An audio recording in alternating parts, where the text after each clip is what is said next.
Hello बच्चों, तो क्या हाल चाल है? सब बढ़िया है, ठीक ठाक है। और देखते हैं हम लोग RMS value of alternating current. RMS का मतलब होता है रूट मीन स्क्वायर वाई। अब ये सी फाइंड करना है हमको।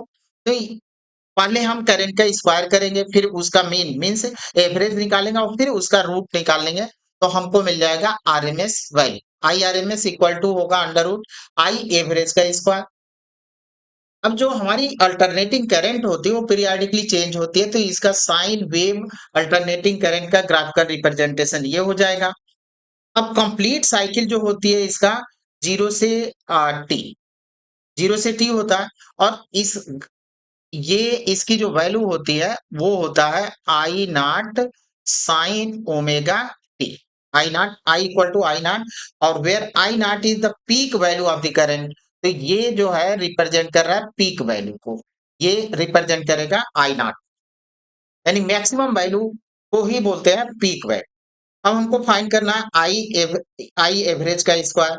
तो पहले आई एवरेज का स्क्वायर हम लोग फाइंड कर लेंगे। तो इसके लिए फॉर्मूला होगा, कंप्लीट साइकिल हम लेंगे तो इंटीग्रेशन ले लेंगे जीरो से टी, क्योंकि कंप्लीट साइकिल यहाँ से जीरो से लेकर टी तक कंप्लीट साइकिल हो रही है, इतने के लिए लेना है।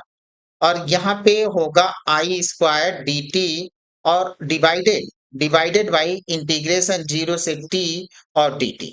जीरो से टी डी टी का इंटीग्रेशन इस तरफ देख लेते हैं खोपचा में, जीरो से टी और डी टी। डी टी का इंटीग्रेशन होता है टी, तो यहाँ पे टी हो गया और जीरो से टी। तो upper limit minus lower limit ये रखा हमने, तो हमको मिला टी। तो जो ये होगा जीरो से टी डी टी, इसका इंटीग्रेशन हो जाएगा टी, और आई की जगह पर रख देंगे आई नॉट साइन ओमेगा टी। तो हम लोग को मिलेगा वन बाई टी, और इंटीग्रेशन जीरो से टी, टी की जगह पर टू पाई बाई ओमेगा भी होता है, और ये हो गया आई नॉट का स्क्वायर साइन ओमेगा टी, और ये हुआ टी। अब इसको हम लोग को इंटीग्रेट करना है, तो आई नॉट और ये साइन स्क्वायर भी होगा, आई नॉट का स्क्वायर आगे आएगा, तो देयरफॉर हम लोग निकाल सकते हैं I average equal to integration one by T, तो कांस्टेंट था, आई नॉट आ गया बाहर और टी ले लेते हैं, और इंटीग्रेशन जीरो से टी, और यहाँ पे मिलेगा sign square omega T D T. Sign square omega T का इंटीग्रेशन हम लोग को नहीं मालूम, तो हम लोग क्या करते हैं, एक सिंपल तरीका अपनाते हैं, साइन स्क्वायर ओमेगा टी को चेंज कर लेंगे। cos 2 थीटा का सूत्र होता है, फॉर्मूला होता है one minus sign to sine square theta. अब इसको हम यहाँ ले आते हैं, इसको इस जगह पर ले जाएं, तो two sine square theta equal to मिलेगा one minus cos two theta, और sine square theta equal to one minus cos two theta by two, ये होगा। यानी इसके जगह पर हम लोग चेंज कर लेंगे इस फार्मूले को। देयरफॉर हम लोग को मिलेगा आई नॉट का स्क्वायर अपॉन टी की जगह पर अब रख लेते हैं टू पाई बाई ओमेगा, और यहाँ से इंटीग्रेशन जीरो से टू पाई बाई ओमेगा, और साइन स्क्वायर ओमेगा टी की जगह पर रख देंगे one minus cos two omega T by two, और ये हो गया डी। अब ये टू को हम आगे ले आते हैं, तो यहाँ से और ये ओमेगा हमारा ऊपर चला गया, तो ये मिला आई नॉट का स्क्वायर इंटू टू कर दें, और यहाँ पे सॉरी टू नहीं रहेगा, यहाँ पे हमको मिलेगा ओमेगा अपान फोर पाई, और ये हुआ जीरो से टू पाई, और one minus cos two omega T और डी टी, इतना हो। अब इसका इंटीग्रेशन कर लेते हैं, आई नॉट का square omega upon four pi, और वन का इंटीग्रेशन मतलब डी टी, तो टी होगा माइनस कास का होता है sine, sine two omega T. और कॉन्सेप्ट ये होता है कि अगर कांस्टेंट है इसमें तो टू ओमेगा कांस्टेंट है, वो डिवीजन में आ जाता है इंटीग्रेशन में, और जब डिफरेंशिएट करते हैं तो यही गुणा में जाता है। तो ये हो गया टू पाई बाई ओमेगा, यहाँ पे भी टू ओमेगा रहेगा, ये चीज। अब टी की जगह पर upper limit minus lower limit रखते हैं, तो आई नॉट का वर्ग ओमेगा अपान फोर पाई, ये मिला, और टी की जगह पर हम रखे two pi by omega minus zero, second step में माइनस हमारा कॉमन है sine two omega into two pi by omega minus है साइन जीरो अपान मिल जाएगा टू ओमेगा। ये हुआ। अब देखें ओमेगा ने ओमेगा को कैंसिल किया तो यहाँ पे मिला टू टू जब फोर पाई। साइन के साथ अगर पाई लगा है तो उसकी वैल्यू होती है जीरो। अब साइन एन पाई की वैल्यू जीरो होती है। एन इक्वल टू ये होगा प्लस माइनस कह ले one plus minus two plus minus three, कोई भी वैल्यू हो एन की, तो उस कंडीशन में साइन एन पाई की साइन पाई की वैल्यू साइन के साथ एन लगा है उसकी वैल्यू जीरो होती है। तो ये वाला टर्म जीरो और साइन जीरो का भी जीरो, तो ये वाला जो टर्म्स है वो क्या हो जाएगा जीरो। अब हम लोग को मिल गया टू पाई बाई ओमेगा और यहाँ पे आई नॉट का square omega upon four pi. तो I average equal to I naught का square omega upon four pi into two pi by omega. Two pi से इसको कैंसिल करें, ओमेगा ने ओमेगा को कैंसिल किया, तो ये आई एवरेज का स्क्वायर है। आई एवरेज का स्क्वायर इक्वल टू मिला आई नॉट का स्क्वायर और बाई इतना हम लोग को मिला।